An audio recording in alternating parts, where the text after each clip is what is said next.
Bismillahirrahmanirrahim. Alhamdulillahirabbil alamin wa bihi nasta'inu ala umuri awatin sayyidina wa maulana Muhammadin wa ala alihi washabihi ajmain la haula wala quwata illa billahi aliyil aman. Dumateng para bapak saka ibu kakung Sumanul Putih sedaya mawon ingkang rawuh dalipun Bapak Sutarjo dan Ibu Suwarti sedaya mawon ingkang kula hormati wabil khusus dumateng panjenengan Bapak Sutarjo dan Ibu Suwarti sakwarga ingkang kula hormati. Ing mriki rene kula tumantaka jumeneng wonten sakandhapipun teratak rapat agung binatura mubadi mudhanane napa dados pangajapipun Bapak Sutarjo sakwarga awit dinten menika badhe ngawontenake ruwatan utawi Morokala. Dalu menika badhe kawiwiti. Nggih. Nyai tembem. Kula Kakang Pendhok. Kabeh sing tak aturake kae mung bedheke ya kuwi nganakake ruwatan apa sebabe ruwatan utawa Purwakala. Nggih sebabe mau kepiye to Kakang? Diwertikake. Kabeh mau werdine Purwakala Purwakawitan kala kedadian. Nggih. Sing nomor loro ruwatan, loro kekuatan. Loro kekuatan. Putra-putra loro muga-muga kuat menawa ing besuke digonjak apa wae diganggu apa wae diridu apa wae ora bakal wala bengkek awit kuat ngono gunane akeh banget. Kaya ngono nggih Kakang.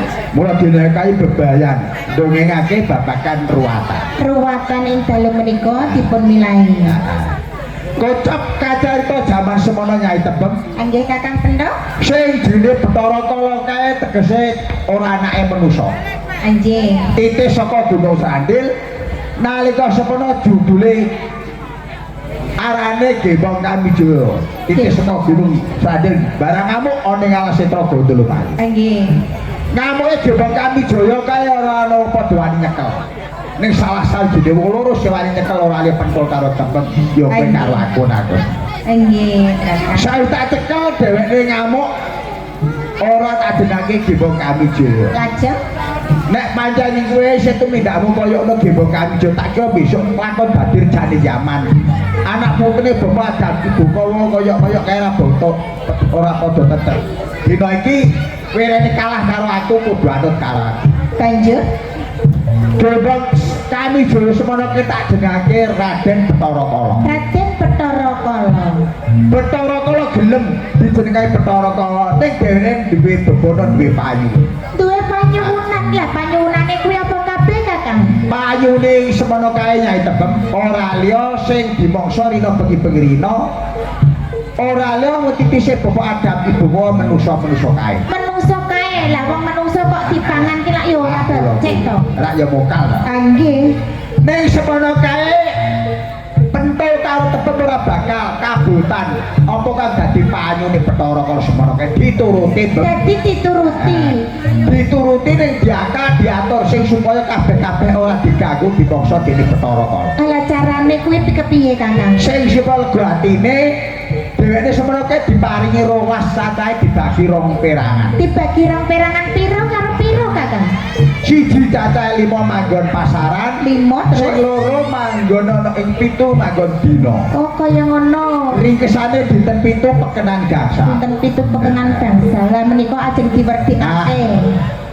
5 karo 7 kae kena diganggu Bathara Kala nek durung diluwat ini. Nggih. Ning nek wis diluwat kae tetengorane janur kuning kemah pojok papat benang lawi sikerake omah lan kalasnya teges wis diluwat utawa Purwakala. Kudune ora kena diganggu gawe. Aja nganti diganggu gawe. Diwanti-wanti janji pentul kaya ngono. Sawise kaya ngono, Mbok. Pentul durung bisa ngersake kanthi jelas. Sebab durung tutup titi wancine ngendikake kanthi jelas. Banjur Disemayani nih.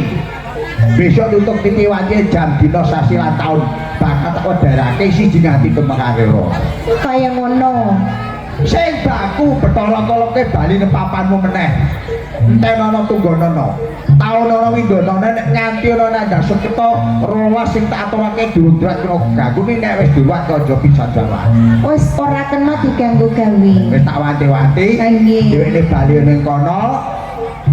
Aku lan kowe rumangsa tentrem sebab rumangsa ora duwe mungsuh. Bathara Kala bali papane. Bathara Kala kuwi wis ayem tentrem Ah. kok di papan panggonane. Iya. Banjur Sawise kaya ngono nindi Kan aku kuwi cuma ndoke nalase terus dulu mayu koyo suwe. Nggih. Wis suwe nganti saenggo iki rumangsa aku ora karo kowe iki koyo ora ndek momongan utawa ora ndek turunan. Lho koyo ngene iki lho dadi gagasane kowe. Kakang Pentul. Piye. Panjenengan iki yen to rembug bab momongan. Janjane iki sakjroning atiku ki yo gelo lho karo sampean. Lho, lha nek babakan apa? Lah kok ora gelo ki piye lho? Delokno tangga teparo kae coba. Ben esuk momong putrane ngajak ngebon putrane kaya ngono, nganterke sekolah. Lah aku iki ora tau. Momong. Janjane iki sing kleru ki yo aku apa sampean to, Kakang? Tegese aku sing kleru. Ya sak mestine sampean delok jajal. Takono marang warga Karangrawa kene iki janjane sing gapuk iki jenengan apa aku? Lho. Waktu tok gabuk barang. Lho lah piye wong jenenge wong omah-omah iki kudune ya subur. Lanange subur, wadone ya subur. Lah kuwi mesti bakal duwe momongan, duwe wiji. Ning ngene iki. Pripun? Ana tetembungan kae. Nek aku kok arani ya kuwi wong mogol utawa sing gabuk kena nanging ora kena ngono. Ora kena Kok mono kuwi upamane tanah. Nek cara tanah ke tanah sing miko sing watu gunung kidul ke. Watu putih kae. Apa dipacul bisa mendak? ning kok lilo kae. Piye? Oh alah, aku kok dipadakno karo watu padas to yo. Iya iso ae. Ya ora bisa. Ora iso. Lah wis ketok kaya aku ki mestine ya subur. Paribasan Kakang Pendol, sawahku kuwi sawah sing subur makmur. Yen ta ditanduri esuk, sore mesti dukun. Ditanduri sore esuk mestine dukun. Lah sampeyan iki apa? Paribasan pacul kae pacul sing lecet. Waduh, Pacul sing goang. aku kok padake pacul gathuk. Pacul goang kae jajal nek mbok nggo macul gratul-gratul iki apa ya oleh penggawean to? Paculku ki bakal terek nang gone Pak Padi kono kayoso. Nyek daye. Lho wong nyatane iki lho awake dhewe ora duweni wiji kok ya. Wes ini. Iki nek ditutukake terus-terusan nek dingeti tangga teparo ora becik. Kalau keluargane pentul karo tetep padha gegojekan, gedrek wae iki ana apa? Kok kaya-kaya kurang pangan yo Kakang. Ayo. Wes. Nggih sepurane to Kakang ananging boten kirang-kirang anggen kula nenuwun boten kirang-kirang budidaya donga marang Gusti Ingkang Maha Agung iki supayane pinaringan wiji.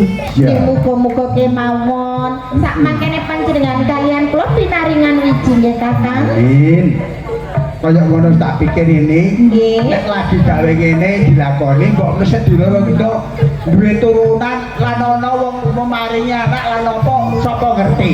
Nggih, dipun ratu mawon menika rezeki saking Gusti ingkang akarya Nek tak jembar. duwake nini. Kaya kono kemrasakno tamu arep para kae. Predak tansah ganter lho Kakang Pendol.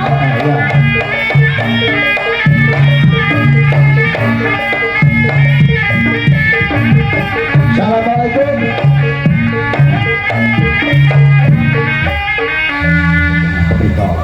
Kakang Pendol. Dalem ini. Predak ingkang ganter-ganter menika kok tumus samuka para pinisih puh rumiyin menika lagi nate ngendikan. Yen ta ana predak sing ganter-ganter kuwi mesti bakal Mestine katekan. durung ana tamu. Lah nggih lah menika wonten tamu. Piyanten menika saking Tlatah pundi asmane sinten menapa panjenengan dereng tepang to? Kudune tak takoni. Nggih monggo mbok menawi badhe nitipen. Nun sewu Pak nggih, rumah bingah manah kula awit nembe sak menika ketemu jenengan, detek-adeke radinen rada bagus ning panjenengan menika dereng ngertos tenane kula. Nggih. Sing rada bagus ora nonteke kok. Aku ngene iki harus dibagusin neh. Ngono. Pramila kula badhe nyuwun pirsa panjenengan naminipun sinten. Nggih, Pangaken nami kula Pak Sutarjo. Pak Sutarjo. Saking dalem pundi? Daleme kula Karangrawa Krajan. Karangrawa Krajan.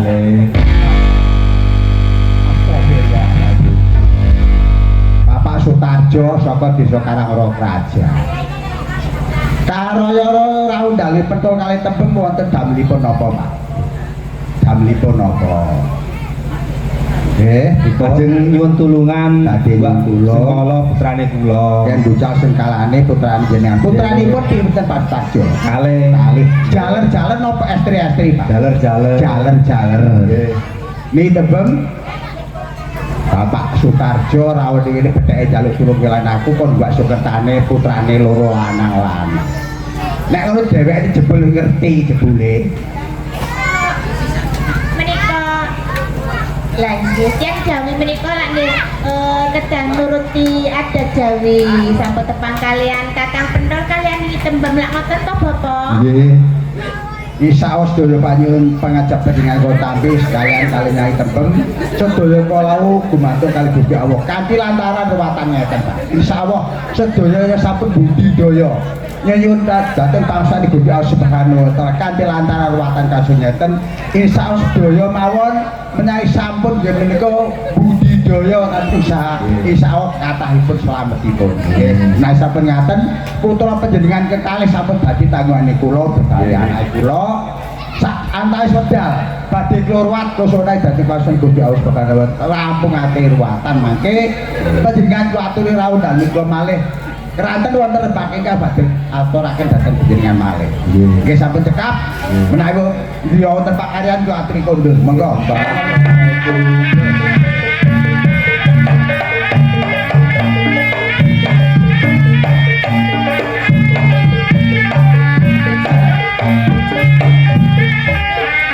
Kakang Pendol Jalan-jalan.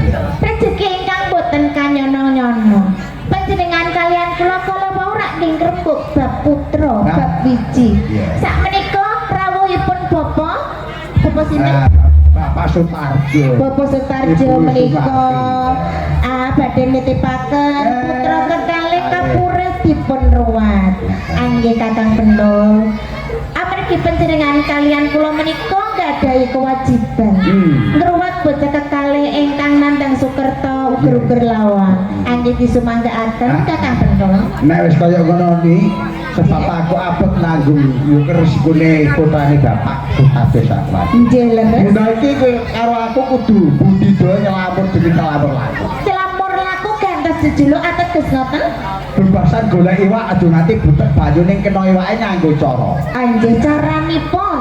Carane kowe tak dadake jeneng nemu linil geyeh sing aku njil mau kaki geyeh.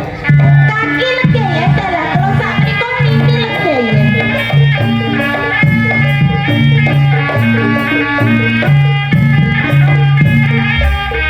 Kaki legeye. Kalian Yen to kados mekaten panjenengan sampun nyelamur laku lak nggih sampun jumbo kalian kahanan. Mbok menawi sak mangkene tonggo tepalih menika boten nyanani nek panjenengan kalian kula menika Raden Pentol lan Raden ya Tembem. pasti arti sebab nangkos penuh kalah karo aku tak wanti-wanti tak janji-janji. Nggih. Ning ora mung kowe aku tok sing ngelamur jeneng ngelamur laku ini. Anjir lajeng Putramu dipasrahke Bapak Sutarjo kae loro cacahe. Nak Mas Nggih. Muhammad Irfan Majid karo Nak Mas Muhammad Khairul Ansori. nggih Iki tak selamurake sisan. diselamur laku iki.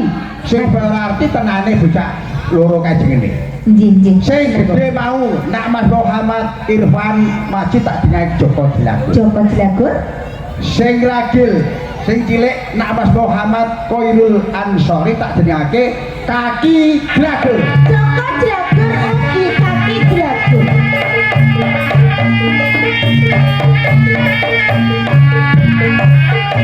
Anjir Kakang Pendol.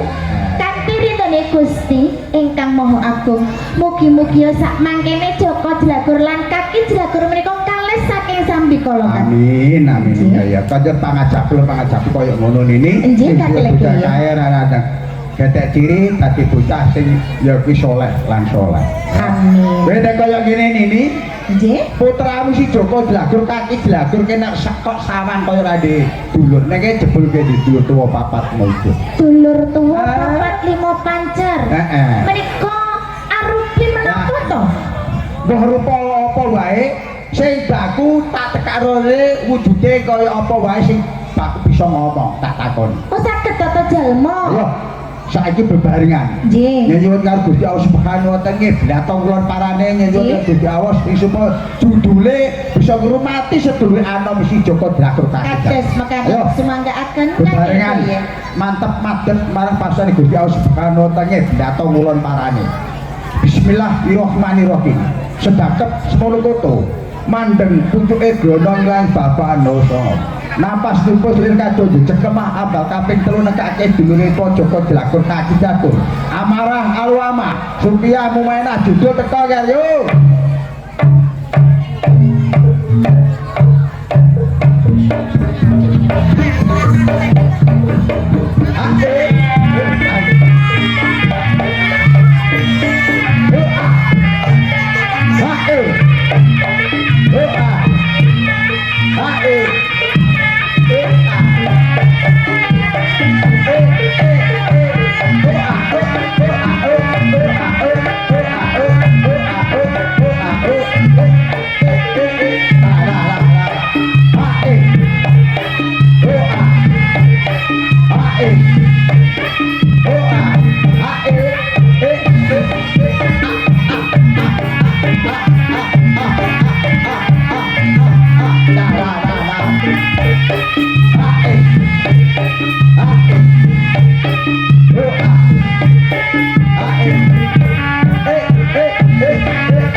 Ini lagi ya. Kaki legi ya. Lha iku lho putra menawi kadange itu si Joko Drakur kaki dalu wujude kaya ngene iki. Kaki legi ya. Sawangen. Kula badhe tanglet kalian Takon apa, panjenengan. takon. Lah kok sedulur papat menika wernanipun benten-benten menapa wonten werdinipun to Ana kaki legi ya. begini, iki ngono sing Joko keblat papat lor kidul wetanan kulon ya iki. Anjing, kok Ana abang ana putih ana ireng.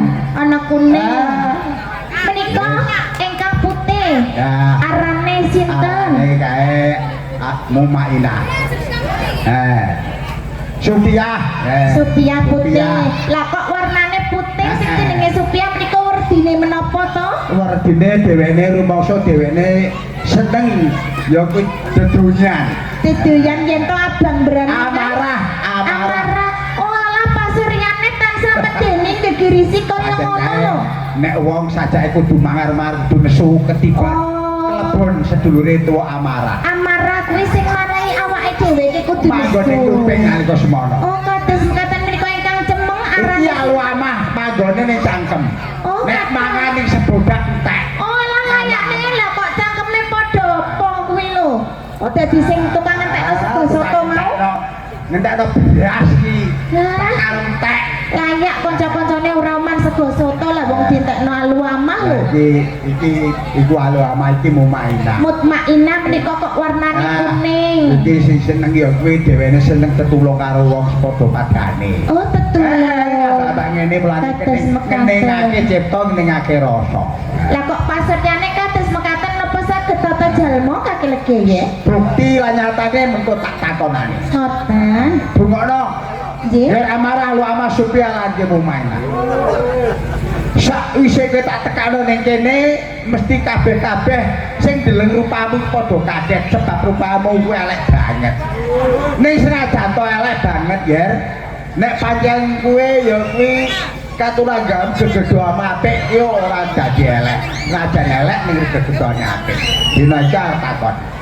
Kaki legene legaya rene nekano kowe betek arep takon. Kowe dina iki ngrumasani sedulur anom Joko Drakur kaki Drakur apa ora? Di kiyaine pawongane. Artine legaya, artine Iki. katanya anom. Oh, kados mekaten. Ya. Tetepangan dhisik apa ora iki? Wis Aku- ora. Oh, wis tepang kok ya lah. Soale iki wis ana campur sarine, mulo rada diring kesithik. Nah, kadang manom kae nanda Sukertokno derane bocah uger-uger lawak. Bisa slamet bisa uwal sak jabane bebaya ger nek ra kok ora ngrewangi sebab kowe sedulure tuwa sing ngerti dodok salahe bocah loro kae ya. Mula jaganen ati perpit aja omah papat lungguhe bocah loro ki wetenge damping ana. Nek nganti ana apa-apa sajak ra nyenengake ger, sapa sing arep ganggu kadang manut cekel nek wani. Nek ra wani kandha kali legaya. Tenan Aja ganggu-ganggu ora lho terus ya. mangkat dina saiki yo.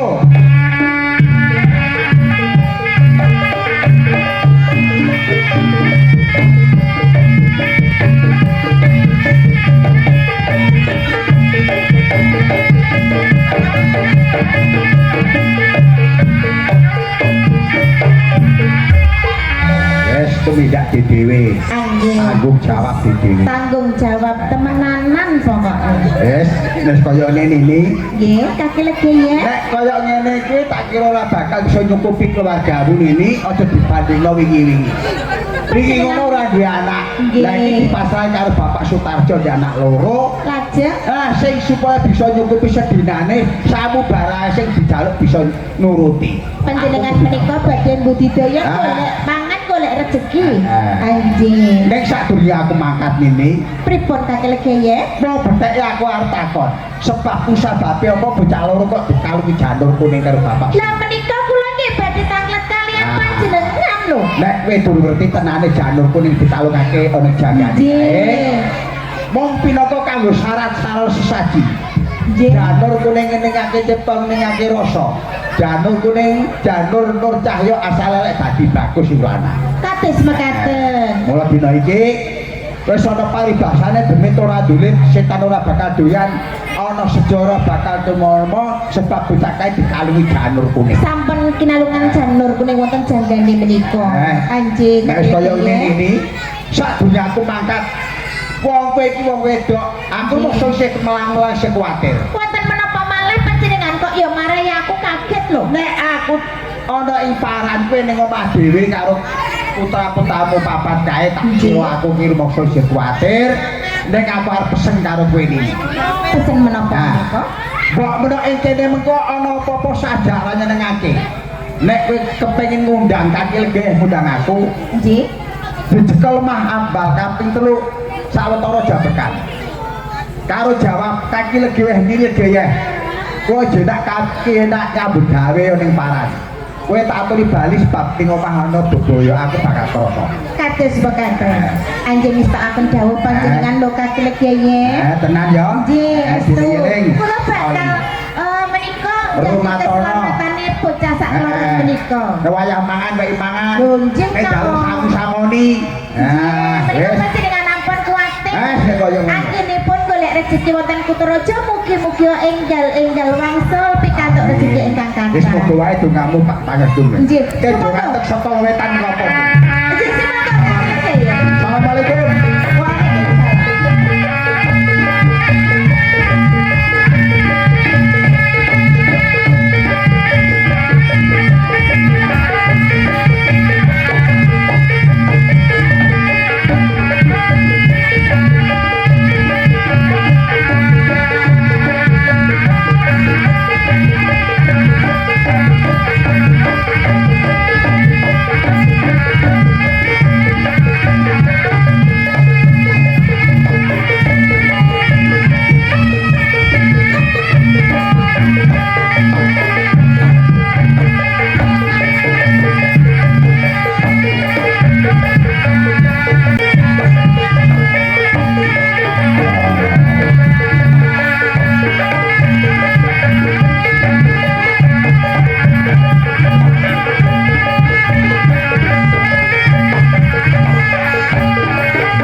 Jragur uga Kaki Jragur. Ananging sedulurmu anom ke ora ana katon ning gone papan panggonan kene. Malah kaporo kuwi padha nangis sing glereng kaya ngono kuwi janjane ana apa to? Apa? Joko Jragur ilang.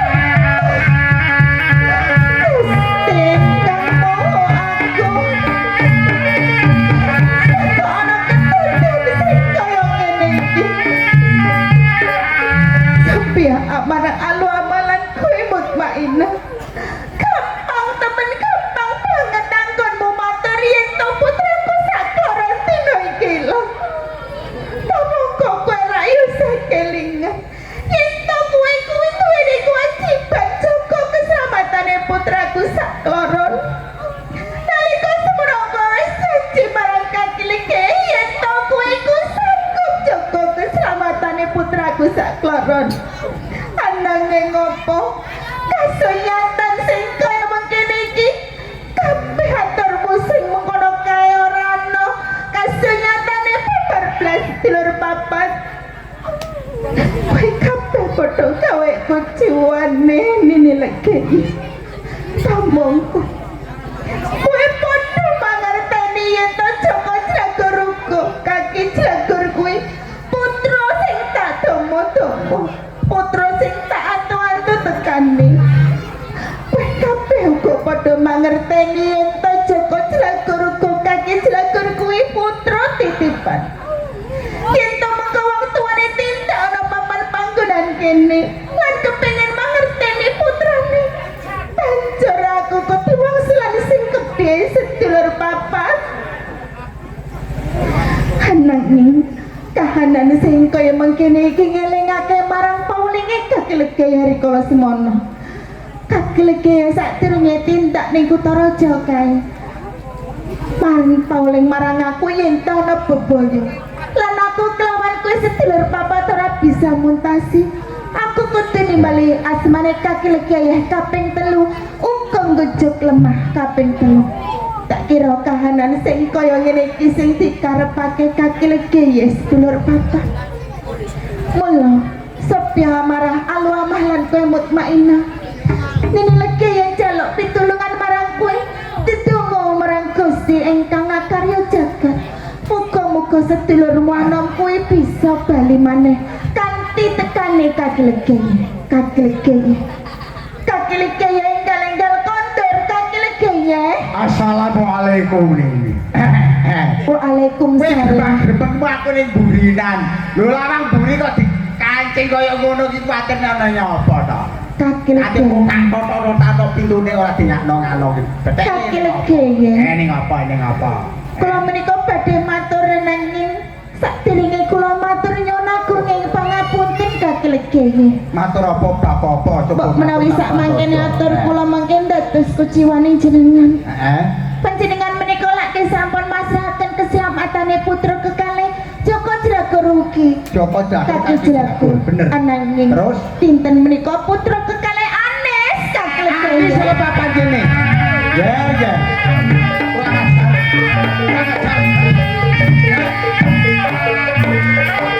Nini. Layak lek nyambut gawe rumangsa beda karo wingi-wingi. Kaya rumangsa kudu bali wae jebul ngomaki betheke ana ebo kaya ngene Nini. Kanjeng Kakilegaya kula nyuwun pangapunten. Ya, ora Ananging apa-apa. panjenengan lak nggih kedah emot. Panjenengan maring pidana marang sedulur papat menika tanpa guna. Amargi porcanipun bocah kekalih menika amargi bangsa ingkang boten katut. Tamungka sedulur papat sak menika panjenengan beset dados badan wadak Kakilegaya. Wis dabar mantuk cepet kene wae. Iki Nggih. pancen bener nek tak pikir pangandikanmu pancen wis bener. Nggih Nek Kakilegaya. pancen iki jauh kawujudan kaya ngene nek pancen Idra putramu Joko Jragur Kaki Jragur badan halus tak kira ora bakal ngerti sebab antarane selisih badan halus karo badan wadah. Leres menika. Sak kudu-kudune ora-orane. Bocah iki tak jelmakno supaya ngimbangi panjenengane kaya bangsa halus. Leres Kakilegaya. Jangan amarah, awama supialan ke momaina. Nek entek kabar sak sing tak topa aturi ini Legaya pancen bener. dina iki nek kawujutanmu kaya ngene tak kira bakal iso nyekel sik lek sing ganggu kadang mono. Saorane dina iki tak suwunake karo Gusti Allah Subhanahu wa taala. Tak sidikara wujudmu kok dene bangsa alus ora kesuwen pupung diwaduh maka dina sing bakal tutup ayo.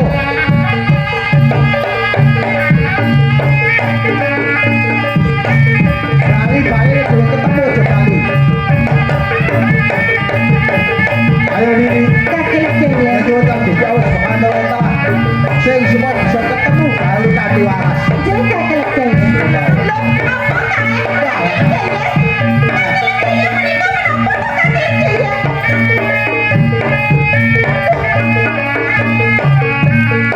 apa ya?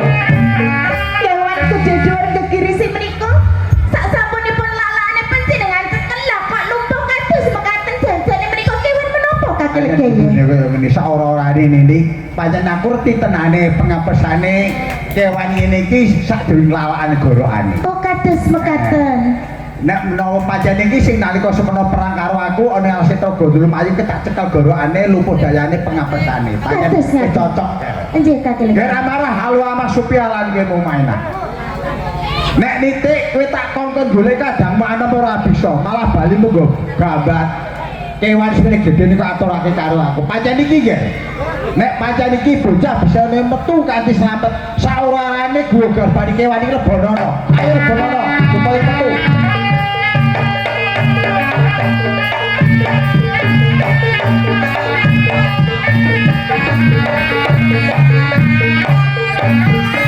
Kakek ya. Dalam iki. Atase kula menika wong wadon.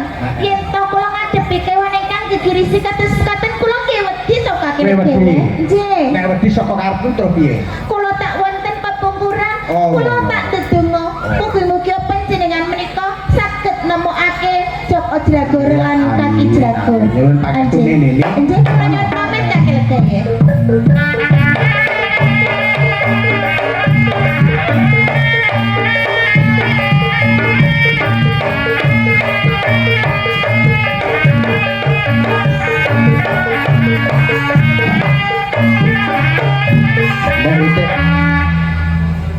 Rupane kewan iki gegilani banget pripate sak terbang mengangah kok dene mawa.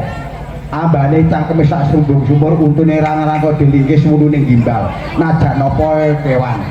Kewan kalah karo manusa sebab titah padha titah ana ing donya sing diwajibna kuwasa manusa. Tak takonane nek pancen iki kewan sing nyidra putraku Joko Dlakur kaki Dlakur.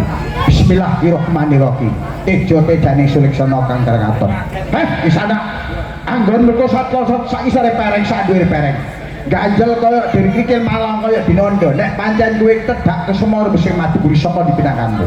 Ngarep kowe dadi aranmu nganti gawe cekake wong anggone kepala putus salang tunjang.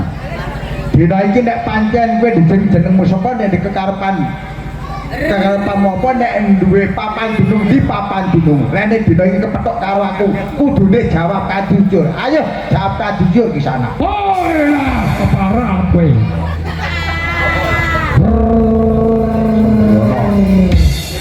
Saka jawa kok dene musa. Oh, Ye, jagat dewa pangwasane Gusti kang gerjagat. jakat jujur. Tambuh kawan aku. Takon jenengmu aku. Durung ate weruh. Durung ngerti lagi ketemu iki. Wedi kowe nyawang aku. Nek nitik katur gawe gegilane aku wedi karo kowe. Jajal. Rungokke kupingmu lekno mripat. Sembrono ngelek-ngelekno mripat. Ayo. Yen pancene durung ngerti aku. Sing adem kono ngarsamu iki. Sapa? Ana sing Bathara Kala yo iki wujud. Kowe tak Bathara Kala. Layak-layak nek ana wong ngomong Bathara Kala padha wedi kasunyatan gambari kegilan banget. Ya wis najan apa wae wong kewan. Bathara Kala, Ana apa? pitakonku kowe jawab kanthi jujur. Jeneng Bathara Kala gelap saiki. Sadurunge penggalihku awakku, atiku kuwi rumangsa susah kena sedih sebab aku ngrasakake duwe putra loro aran Joko Dlakur kaki Dlakur. Cilik tangkleke tak udang-udang durung ati suwe anggonmu udang ngrengkek emal lunga saka ing omah kene. Tak golek tekan yen ora ketemu. Tak takokake tangga parung kalung dengitan kula yo arti lungane si Joko Dlakur kaki Dlakur. Pungkasane kanggo dulure tuwa. Amarah lo ama supiamu tak kon golek uga ora kecekel. Malah kowe dikati badan sowanake ning arep bedina iki cetha. Sing tak dakwa Nyidra putraku Joko Jlago kaki jlagrak kowe Bathara. Bakal tak sewai. Sugih kendel Balawa Nyidra sing dadi wong kanggo. Bathara kala. Ana apa? Nek dina iki cetha kowe sing Nyidra putraku Joko Jlagur kaki jlagur. Mau-maune nek ana dongeng kaya apa, nek ana critane kaya apa, nek sejarah-sejarah kaya apa, wong beteke aku kepengin ngerti tenane. Ayo. Yo. Wani Nyidra. Nalika aku isih cilik, Iliamu biyen. jenengku Raden Gembo kami Jaya panutan wong saka Gunung Sandi. Ya terusake ya. Aku duku satu sak usine pereng dosak ing pereng. Gandhe kaya dene iki kan malah kaya dene kondo. Ya. Wong sabtu aku duwe panjangka. Apa panjang kamu semono kae? Yo kuwi aku abot ngemban dawuhe Gusti Kundamarwana nang Daya. Oh ngono. Minangka yo kuwi dheweke gandrung kapiramu marang kesupaning Ayu Dewi Sekartaji putrane Prabu Bisma Jayamurti ana ing Kediri Puteran. Njaluk kudangan wong saka tanah Mesir kuna sing dalem Adipati Bro Katembem. Ya. Rene wong aku dadi serayane ana ing Lodaya. Banjur aku golek Adipati Bro Katembem. Ana ing alas Gedung Magelang. Nek kowe Adipati Bro nibake sirep Rikonanta wewe putih dulu guling. Sekabehane kutu-kutu warang togo. Ya ya ya. Jendri prayangan. Gendruwo. Kakek belubel panas pati Dan medeni wong. padha lumpuh gayane. Kena sirpe pentolan tebeng. Bacotake. Rene aku cedak semono mesti maju. Banjur aku disumbang Adipati Bro Katembem. Tegese wani meneh. Weh, Bisa ngilir weh. perang catur saiki perang pupuh. Ya ya. Wondene Adipati Betul. Bisa weruh tengah pesaku ana ing sadurunge lalaan. Ya ya. Banjur aku rumangsa kelingan yen diwangsit dewa kamu Bajemati. Tole. Kowe besok yen wis akhir dewasa bakal nemoni pekewuh kang gedhe. Bakal mungsuh wong saka tanah Mesir. Amprih kowe pasrah bobokan. Sawise aku pasrah bobokan, aku ora duwe jeneng Gembo Kamijaya. Nanging aku duwe jeneng Bathara Kala mawon. Kowe jenenge Bathara Kala Glapsa itu. Kowe gelem? Aku gelem jeneng Bathara Kala. Nanging apa? Nanging aku njaluk tadah kala mangsa sing titise Bapa Adam lan Ibu Kawa mawon. Manusa-manusa kae. Semono kae diparingi memangsan pentol karo kepepira. Dek dikos menut diweni 12. Diparingi 12. 12 mono dibagi ana rong Dibagi perangan. rong perangan. Sing saperangan 5 sing rong perangan 7. Weh pinter wasis netepi dinten 7 peran kasa.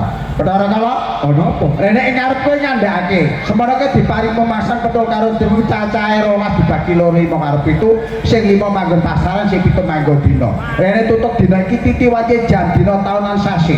Aku njaluk jelase. Siji cacah 5 dununge apa, loro cacah 7 dununge apa. Ayo. Yo, aku tak dungake sing saperang 5. Ya, Kalau ngono ndak nak mung siji ora ono tunggale. Kena sing dene bocah kontang-ate kuwi dadi cadah pemacan Bathara. Semono kae janji betul nek durung diruat nek wis diruat kok aja bisa wani. Jangkep pokok kaping loro. Loro ne, Iya. Bokono wadon adang dandange rubuh. Kuwi yo dadi cadah pemacan Bathara. Kaping telu Bathara Kala. Telune Bokono mipis kawanan. Ngasih gandhi itu gel tengah bener. Kuwi yo dadi cadah pemacan. Jangkep pokok kaping 4. Papate Bokono nandul wala putih. Iya. Ana ing ngarepan ngomah asian jangan rubuh. Iya. Kuwi yo dadi cadah pemacan Bathara. Lah iki pungkasan kaping 5. Sing nomor 5. Lamun ono nglarake. Iya. Barenge ambis singenge. Utawa metune singenge. Kena sing dari bocah diluwane. Kuwi yo dadi cadah pemacan Bathara Kala. Siji cacah 5 wis kok aturake. Saiki njaluk ganti loro cacah 7. Tak durungake sing saperang 7. Ayo. Lamun ono anak 5 cacahe kok 5 ora cacah. kabeh.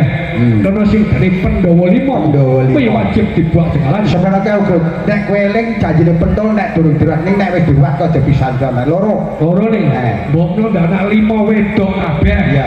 Kena sing darane barisan Sri Kandi. Kuwi wajib dibuat segalan. Kaping 3. Telune kalau menurut anak loro wedok kabeh kena sing dari Kembang Sepasang. Kuwi wajib dibuat segalan. Papate Bathara Kala. Papate mbokno meteng. Ora langsung tengen dalan utawa nang pasar. Iya iya. Kuwi wajib dibuat segalan. Jangkep pokok kaping 5. 5 nih, mbokno ndak anak loro. Iya. Lanang karo wadon terus sing dari bocah Kedhawa Kedhini. Kuwi wajib dibuat segalan. Kaping 6. Namae bono ndak anak telu. Iya. Wedok, lanang, wedok. Iya. kena sindang-sindang kabeh pancuran. Kuwi wajib dibuat segalanya. Lah iki pungkasan kaping 7. Sing mau kepitu, kalau menurut anak loro lanang kabeh kena sindang uger-uger awang. Kuwi wajib dibuat segalanya. Iya. Nah, saiki jenengan ngopo? Tak. Iki ana bocah lair lanang lurus dadi Ora kok apa-apa, masak. Yen kok alang-alangi jenengan kowe dadi bapak aku. Siapa sing ngajak menang aku? Betara kala. Tenane kuwi ora arti aku. Aku cocok nganggo sandangan kaya ngene bedheke pancen aku durus utara pinangka kanggo nyelametke bocah loro. Nek ora aku nganggo cara ngene tak kira bakal bocahke sida kok mongso. Mula dina iki waspadakno. Aku cocok nganggo kaki legeh ning pinangka kanggo sarana. Samestine aku kena dari pentul karo tebu ya aku pawongan. Yen ngono kowe ngene kawan aku. Sebabe apa Pak Arani ini? Sajak suaramu kaya lagi mentas Apa arep apa? Ini kowe ngerti. Piye? Zaman yang wilahen Semono kae. jagat sing awang-awang. Sing wong-wong. Iya. Adoh lor, adoh kidul. Iya. Adoh wetan lan adoh kulon. Iya. Anane brigad gede sing padha tinggone jin-jin setan-setan sak panunggal. Akeh tuan gede. Akeh tuan galak. Iya. Nanging alas kedung magleng ana geger. Ana peteng dudu petenge bengi. Ana padang dudu padang rino. Ana lindu sedina kaping 7. Sekah dari kutu-kutu alam toko pun salang tunjang. Tuweden sebab ana pangamraden ki wong kami Jaya. Kae wong karang padhesan ora wong sing bakal wani mapakake. Nanging ana salah sawit dari pawongan loro sing wani mapakake ki wong kami Jaya. Sapa ning sono? Pertara kala kowe ngicik lakumu cilik musik Debong Kamijo barang apa ana Setra Gondol Mayu. Pungkasane ku mau ngamuke Debong Kamijo semono kae ora ana padha wani nyekel. Ning ora salah sajeneng ireng cemane lumba sekembang cemane nyekel. Pentul karo tepung semono kae aku iki. Oh, kowe to. Lah sing bisa jupuk pengapus aku ning sak dunia ralaan sapa demono? Ora bakal tak selai pentul karo tepung pawongane ya aku ki. Nah, sing aweh dingin Bathara Kala dhewe semono. Maune Debong Kamijo nganti Bathara Kala sing jenengake pentul karo tepung pawongane ya aku. Nah, sing aweh tajam langsung titise popo atau ibu po duwe rolas. Sapa ning semono? Semono takoni pentul karo tepung ya aku ki meneh. Nah, iki ditakon dhisik pungkasan. Terusake apa sing kok aturake? Iki ana bocah lain lanang loro. Ya. Wis kena dadi pemangsaku. Terus kowe nganggo dalan piye dibantu? Betara kala. Nek ngono kowe lali kiblatmu lali wantehane pentul karo tepung nalika kowe kalah ana ing alase Togo Gondol Mayu diwanti-wanti kaya ngono. Jebul kowe lali cubluk. Rasa melok-melok kok caplok tanpa kok titi. Bener pas sing kok omongake kanthi gatik-gatik bocah loro kae dadi pemesani Betara Kala. Ning dieling-eling lo nalika semono ya kuwi sumpah plastikane petulan tebu kena ganggu kena dipaksa nek dondro tah mongko dina iki sawangen janur kuning mapo jok papat benali sikerake omah karepe dewat nalika semono janjine petul karo tebu dieling-eling ayo Ya, dibantu-bantu. piye Sak bulan kelangkaan dina sosok. Saiki aku wis ngerti. artine Jempol bocah sing tak mongso mau anak-anak. Ngene ya. piye Senajan putramu tak mongso dibantu-bantu. Ora bisa kolu. Isih malang-malang kono bisa dunia nalak. Aduh kewan ora disin watake ya ngene watake bocahe didekake ora dhuwur ora gedhe cangkem mambane ngono upamane kolem lebu belet bocah loro kok ora bisa sebab bocahke tak kalungi janur mula janur kuning kene janggane bocah loro kae bebasan sarsaji senajan cilik barange kabeh dikane ngersaki gawe keselamatan rego dalan dina iku ora kesuwen lakon sing baku utano kanthi waras betul njaluk apa tak turuti ngono Oh, dadi cedhake kowe njaluk utahe Joko Jawa Iya. tak saboi. bagus Nanging aku duwe penjaluk. njaluk apa ya Yen pancen ke bisa wujuti raga kantilan sukma kanthi didosong dening kain Gembala Seta. Bakal tak utake jati tumengane walaya tumengane jati dibantu. tenan aja citra janji ya bisa ngutake kanthi walau jati-jati tumangane walaya njaluk raga kanthi langsung raga sing ngono nyawan tapi pitik urip Asal kowe ikhlas lahir di batin dibantu. siji dadi pitakon aku Apa kuwi? raga kanthi langsung sing dikemuli-kemul Gembala Seta artine apa ngerti Oh, kowe to. Ayo tak ngerti. Apa sebabnya Bathara Kala kok njaluk raga kanthi semut kanthi didosong dening kain Gembala Seta? ya Iku mengko werti sing supaya kanggo nyuceni badan sirane Joko Jagur lan Kaki Jagur. Oh, ngono. Sing supaya bocah kuwi mituhu dawuhe wong lanang lan wadon. Amin. Tekun ning nggone agamane. Iya. Anut ning nggone pemerintahane. Amin. Sing supaya bocah kuwi dadi bocah sing soleh lan soleh ngono karku. Amin ya rabbal alamin. Tak sawang wujude Allah banget rupane gegedhoane apik ya. Kabeh durung bukti lan nyatane utane bakal tak wujude panjenengan ayo.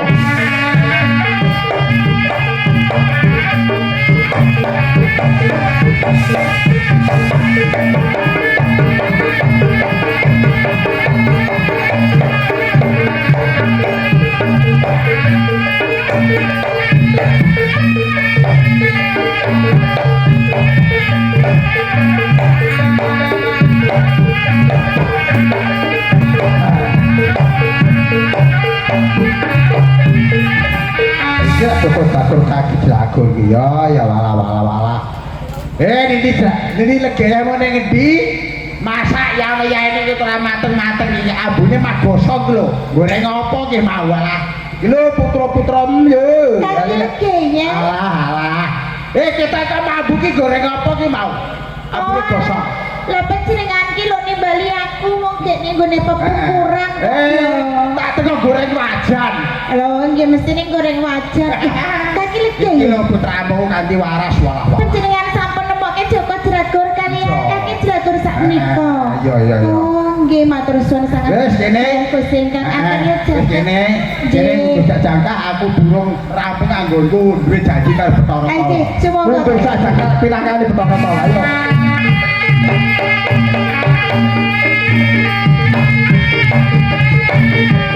Dipite Bapak.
Kaki legenya. Nggih, kala wau panjenengan sampun minangkani menapa pamundutanipun Bathara Kala Sayuta. Kabeh payun padha kawujudan lho payun tak wujudi kok sok baline payunku kowe bisa wujudi. Ning kepase dina Rebo paing bengi iki kaya durung marep lega sebab rumangsa aku kuwatir. Kok menawa kowe tak etok ora wani ganggu keluargane Bapak Sutarjo menes sedina lestari tahun windono aku windak ngono meneh. Dina iki ben sisane Bapak Also Burli uga tamu undangan sing ra undang Pak Sutarjo tak kondang sisane nek dina iki wis diluwat utawa kowe dijanji. Ayo. Ya, dibaca betul. Ayo. Rek aku njaluk lan penjaluk ngono kok bisa wujud. Nek kene Bathara Kala bakal janji lawan. Bagus. Mulai wektu dina iki Malam Rebo paing bengi iki. aku ora bakal wani-wani mencak bumine Joko Jagur lan Kaki Jagur. Amin. Sekabehane kutu-kutu walang toga jen priprayangan gendruwo klek bulubul Banaspati. Wih, kuwi bolone wae kabeh. ya ngandel lah. Kalau mono siji lan sijine sing kene ganggu Joko Jagur Kaki Jagur. Ya. Aku sisa kok melanae. Iya. Lan kejaba saka kuwi Apa meneh? aku bakal nyampurake sengkala-sengkala sing manggon ngono iki blat papat sing sosok ganggu anak putune Bapak Dami Bekowo sepisah siji yen ana sengkala saka wetan Saka wetan. ditulak saka kulon Bali mengitar Bali ngetan bagus. yen sengkala saka kulon Saka kulon. ditulak saka wetan Bali mengelon Bali kulon bagus. yen saka kidul Kidul. ditulak saka lor Bali mengidul Bali kidul. yen saka lor ditulak saka kidul Bali mengalor Amin. dadi tengah kosong papan panggonane Joko jago kaki jago cak keluargane kanthi disiseni bapak damlan ibu. Iya, amin amin amin. Tak kira paripurna nggo matur aku ki masa kaya ngelak. Heeh. Njaluk papan padunung aku lan omben aku dibagi. Iya, Bathara Kala aku netepi sumpah prastamu ing dina iki. Nek pancen bala citra kowe kesumar pas Gusti Allah. Dina iki aku sih pesen karo kowe Santas. Sesuk bengi ngepasi dina malem Kemis Pon kurang luwih tabuh pitu nganti sakpurane anggon tetakan bocah kaisi kaki blagur biar selamat kanthi waras lan sawiji apa-apa. Mung nek jaluk papan panggonan saka kene arah ngidul mulon Blagarayo ki panggonamu. Kidang menjangan radu batung pakanamu rawa sedya ben-benan bali dumas peturanmu. Nek kosok bali pentul karo tepe janji ke Bathara Kala sadane. Kowe aja pati-pati lilir. Nek durung tejo ater saka lor wetan aja nganti lilir. Nek isih nemah lilir kagetake sakabehane anak putune bapak dan ibu kowe sadane katut marwasan Gusti Allah. Kae besaji semono berae. Pawurune bumi kae jagung kira jangkung sak pitune gawan kabeh jatah pasar tak uncali kembang jeruk rada kaya makanan.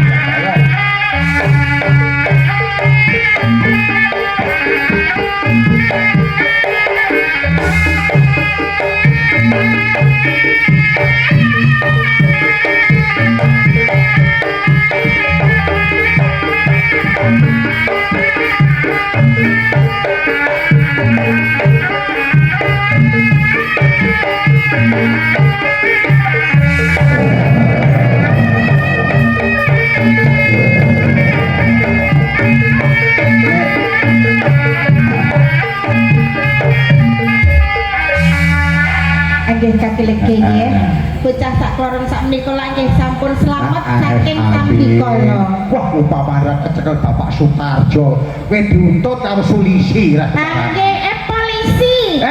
Kok Sulisi ki piye? Lah aku kira ada butek polisi. Polisi. Ora Sulisi. Wong kuping kebak laran kaya ngono. Kok dilet to kaki legi ya panjenengan ki lho. Teko diuntut karo Sulisi mau. Dituntut ora diuntut. Ayo kok yo. Saking bungaku omong cewate. Anggih kula nggih kados ngaten. Wis saking ngopo ini Gujek Saantara sebab saking bungaku. Anggih kula nggih bunga sanget amargi bocah sak kloron mriku kepanggih. Sing maune di samalake jenenge saiki kowe lan aku balik jenenge meneh. Balik malih. Kowe tembem aku pentul. Nggih, Kakak. Cukup diatur kaki jelagur ya kebalik jenenge meneh sing gedhe nak Mas Muhammad Irfan Majid.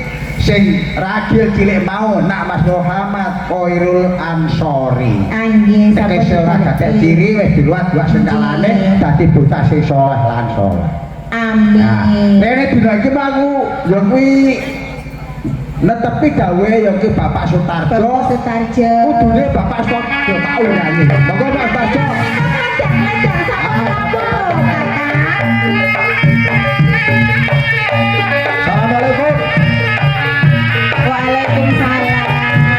Anggih Bapak Sutarjo, sakmenika sampun rawuh. Iki pawongan Bapak iki nyeten Pak nggih sadèrèngé saka bidak saking mriki monggo naming iki kali-kali cepeng nyuwun dhateng pasen Gusti Allah kanthi lantaran nggih kupat paling kupat tepet.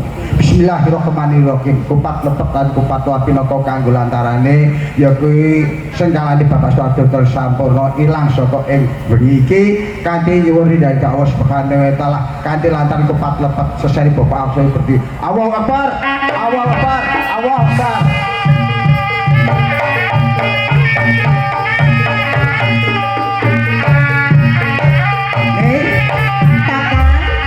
Sutarjo iku dari Kupat Luar. Nggih, menika wonten werdine.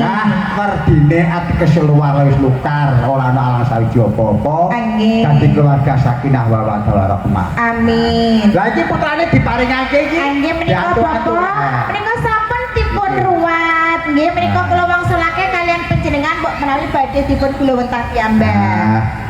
Niki nyatan Pak Sutarjo nggih, ateges kula mboten mulang-muluk dados panjenengan kedali kula nyatan keranten niki ritual Jawa. Omongane basane kecara Jawa. Bismillahirrahmanirrahim. Aku ora mendem gombal mendem sengkalane sak keluargaku murah slamet sandunga napa kali Gusti Allah. Ngoten mawon. Alon-alon dibaleni. Alon-alon. Ala wis kulino. Kene wis kulino. Bapak Sutarjo lak nggih dereng nate. alon-alon. Bismillahirrahmanirrahim. Nggih. Akram mendem gombal mendem sengkalane sak watu paringi slamet. Terus sampeyan nyuwun gaduh kali Gusti Allah Subhanahu wa taala. Napa cekak wonten? Ampun yo.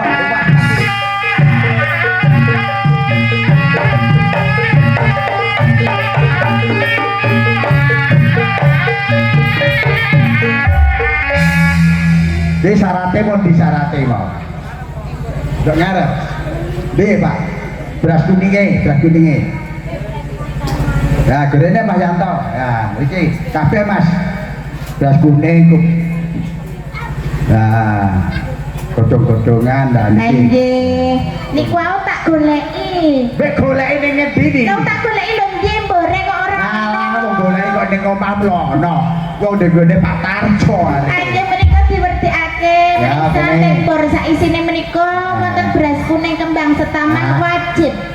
Tembor tasto ki pinangka kanggo ngeborake, ndurawarake tangga teparo mitra karo Bapak Nggih. Sutanto dina iki putrane loro wis diruwat. Sampun Kaya diwerdikake kudu ngeseli. Anjing lah menika beras kuning Beras werdine kuning ini menapa? ngobrol teleduksane dina iki diparingake tetakane anake. Nggih, sampun kasembadan wonten Kembang selamat tabayan asale ra uman asale iman bisa iman. Wajib menika? Wajib kewajibane wong ini kaya ngene iki. Nggih. Kewajiban apa ya kaya ngene iki. Nggih. Letakake Bisane bisa sampun kudune tak sebar papan kene saya bapak langsung bisa bisa karo. Wah.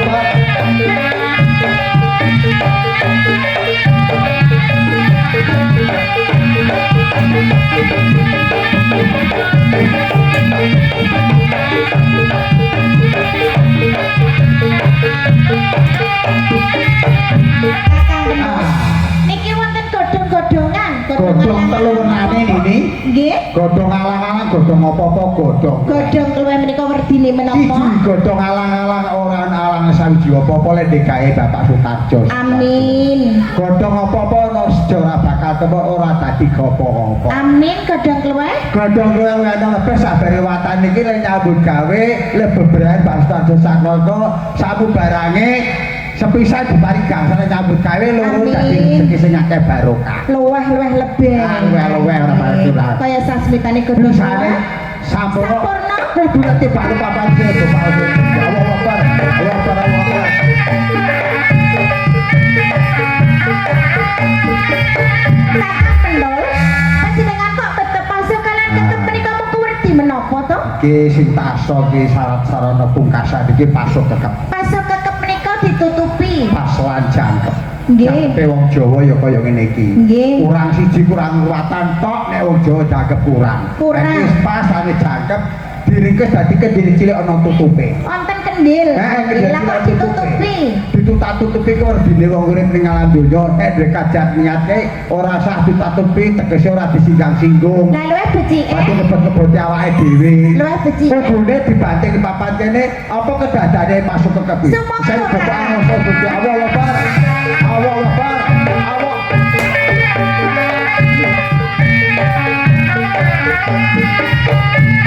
Kakang Pendol, Kalen. pasung menika panjenengan tibake makyar lah kok wonten kewan kalih sing medal menika mengko werdi menapa? Sepisan paso tak banting mursuane Makyar. Makyar menika. Adges manunggalnya wiji jumbuh karo kahanan dina iki ya aten-aten Bapak Sutarjo Ibu ya kuwi Suharti rumangsa bungah lan ayu Makyar Sampun bungah. kados mekaten lah kok kewan loro menika werdi. Isen-isene donya ana loro. Wonten awan, Ana loro, ana awan kudu ana bengi. ana bengi, ana becik, Ana elek, oh ana sing sugih. ana sing ora duwe. Heeh, lah nek sugih kudune kepiye, Kakang? Sing sugih kudune aja ngino sing ora duwe. Sing ora duwe kudune. Aja ya kemerekake sugih. Oh, kados mekaten. Wis, sebab kaya ngene iki isi-isine donya iki ana loro. Nggih. Mula aja merilan kemaren cepat aja brono ngono Gusti Allah nemtokno. Sampun dipun atur ingkang Maha Kuwasa. Nah, wis nini cukup semene dumateng Bapak lan Ibu niki wangke tesih wonten lanjutane nggih menika nggih campur sari. Rene kula menika ngajeng menawi wonten lepat kula atur kula nyuwun pangapunten. Akhirul salam wassalamualaikum Wassalamualaikum warahmatullahi